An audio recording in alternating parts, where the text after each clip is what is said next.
ಎಲ್ರಿಗೂ ನಮಸ್ಕಾರ. ಈ ದಿನ ಭಾರತ ಮತ್ತು ರಷ್ಯಾಗೆ ಸಂಬಂಧಪಟ್ಟಿರುವಂಥ ಒಂದು ಅತ್ಯಂತ ಪ್ರಮುಖವಾದ ಒಪ್ಪಂದ ಆಗಿದೆ, ಅಗ್ರಿಮೆಂಟ್ ಆಗಿದೆ. ಆ ಅಗ್ರಿಮೆಂಟ್ನ ಬಗ್ಗೆ ನಾವು ತಿಳ್ಕೊಳ್ತಾ ಹೋಗೋಣ. ಅದರ ಹೆಸರು ರೀಲೋಸ್ ಎನ್ನುವಂಥದ್ದು. ಅದರ full form reciprocal exchange of logistic support ಎನ್ನುವಂಥದ್ದು. ಎಕ್ಸಾಮಲ್ಲಿ ಕೇಳುವಂಥ ಚಾನ್ಸಸ್ ಇದೆ. ಫುಲ್ ಫಾರ್ಮನ್ನು ನೆನ್ಪಿಟ್ಕೊಳ್ಳಿ. ಸೊ ಈ ಒಂದು ಅಗ್ರಿಮೆಂಟ್ ಯಾವುದಕ್ಕೆ ಸಂಬಂಧಪಟ್ಟಿದೆ ಅಂದರೆ, ಭಾರತ ಮತ್ತು ರಷ್ಯಾ ಈಗಾಗಲೇ ದೊಡ್ಡ ಪ್ರಮಾಣದ ಒಂದು ಸ್ನೇಹಪೂರ್ವಕವಾಗಿರ್ತಕ್ಕಂಥ ರಾಷ್ಟ್ರಗಳು. ರಷ್ಯಾ ದೇಶ ಹಿಂದೂ ಮಹಾಸಾಗರದಲ್ಲಿ ತನ್ನ ಉಪಸ್ಥಿತಿಯನ್ನು, ತನ್ನ ಪ್ರೆಸೆನ್ಸನ್ನು ಹೆಚ್ಚಿಗೆ ಮಾಡಬೇಕು ಅನ್ನೋ ಉದ್ದೇಶದಿಂದ ಭಾರತದ ಸಹಾಯವನ್ನು ಕೋರಿದೆ. ಈ ಮೂಲಕ ರೀಲೋಸ್ ಎನ್ನುವಂಥ ಒಂದು ಅಗ್ರಿಮೆಂಟನ್ನು ಮಾಡಿಕೊಂಡಿದೆ. Reciprocal exchange of logistic support ಅಂತೇಳಿ ಕರಿತೀವಿ. ನೆನ್ಪಿಟ್ಕೊಳ್ಬೇಕು, ತುಂಬಾ ಇಂಪಾರ್ಟೆಂಟ್. ಸೊ ಇಲ್ಲಿ ಹಿಂದೂ ಮಹಾಸಾಗರದಲ್ಲಿ ರಷ್ಯಾದ ಉಪಸ್ಥಿತಿಯನ್ನು ಹೆಚ್ಚಿಗೆ ಮಾಡೋದಕ್ಕೋಸ್ಕರ US ಅನ್ನು ನಂಬೋದಕ್ಕೆ ಸಾಧ್ಯ ಇಲ್ಲ, ಯಾರು ನಂಬೋದಕ್ಕೆ ಸಾಧ್ಯ ಇಲ್ಲ, ರಷ್ಯಾ. ಅದೇ ರೀತಿಯಾಗಿ ಚೀನಾದ ಮೇಲೂ ಕೂಡ ನಂಬಿಕೆಯನ್ನು ಇಟ್ಕೊಳ್ಳೋದಕ್ಕೆ ಆಗೋದಿಲ್ಲ. ಯಾಕೆಂದರೆ ಚೀನಾ ಡಾಮಿನೆನ್ಸನ್ನು ಪ್ರೊಜೆಕ್ಟ್ ಮಾಡ್ತಾ ಹೋಗುತ್ತೆ. ಇಲ್ಲಿ ರಷ್ಯಾಗಿರ್ತಕ್ಕಂಥ ಅತ್ಯುನ್ನತವಾಗಿರ್ತಕ್ಕಂಥ ಸಹಾಯಕ ರಾಷ್ಟ್ರ ಯಾವುದು? ಭಾರತ. ಈ ಪಾಯಿಂಟನ್ನು ಕ್ಲಿಯರಾಗಿ ತಿಳ್ಕೊಳ್ಳಿ. ಇದಾದ ನಂತರ ಇಂದ್ರ ಎನ್ನುವಂಥ ಒಂದು ಜಂಟಿ ಸಮರಾಭ್ಯಾಸ ಭಾರತ ಮತ್ತು ರಷ್ಯಾದ ದೇಶದ ನಡುವೆ ನಡೆಯುತ್ತೆ. ಇದನ್ನು ಕೂಡ ಸುಮಾರು ಬಾರಿ ಎಕ್ಸಾಮಲ್ಲಿ ಕೇಳಿದ್ದಾರೆ.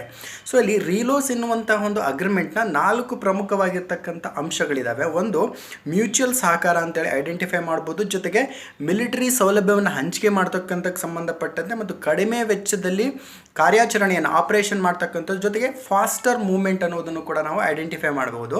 4 ಪ್ರಮುಖವಾಗಿರ್ತಕ್ಕಂಥ ಅಂಶಗಳನ್ನು ಇಲ್ಲಿ ನಾವು ನೋಡ್ಬೋದಾಗತ್ತೆ. ಹಿಂದೂ ಮಹಾಸಾಗರದಲ್ಲಿ ಈಗಾಗಲೇ ಅತ್ಯಂತ ಬಲಿಷ್ಠ ರಾಷ್ಟ್ರಗಳಾಗಿರ್ತಕ್ಕಂಥ USA, ಚೀನಾ, ಫ್ರಾನ್ಸ್, UK ಈ ಎಲ್ಲ ರಾಷ್ಟ್ರಗಳು ಕೂಡ ಉಪಸ್ಥಿತಿಯನ್ನು ಹೊಂದಿದ್ದಾವೆ. ಬಟ್ ರಷ್ಯಾ ದೇಶ ಮಾತ್ರ ಸ್ಟ್ರಾಂಗ್ ಆಗಿರ್ತಕ್ಕಂಥ ಉಪಸ್ಥಿತಿಯನ್ನು ಹೊಂದಿರೋದಿಲ್ಲ. ಆದುದರಿಂದ ಭಾರತದ ಸಹಾಯವನ್ನು ತೆಗೆದುಕೊಳ್ಳೋದ್ರ ಮುಖಾಂತರವಾಗಿ ರಷ್ಯಾ ದೇಶ ಈ ಒಂದು ಅಗ್ರಿಮೆಂಟನ್ನು ಮಾಡಿಕೊಂಡಿದೆ. ಇದು ಪಾಯಿಂಟನ್ನು ತಾವು ಕ್ಲಿಯರಾಗಿ ನೆನ್ಪಿಟ್ಕೊಳ್ಬೇಕಾಗತ್ತೆ.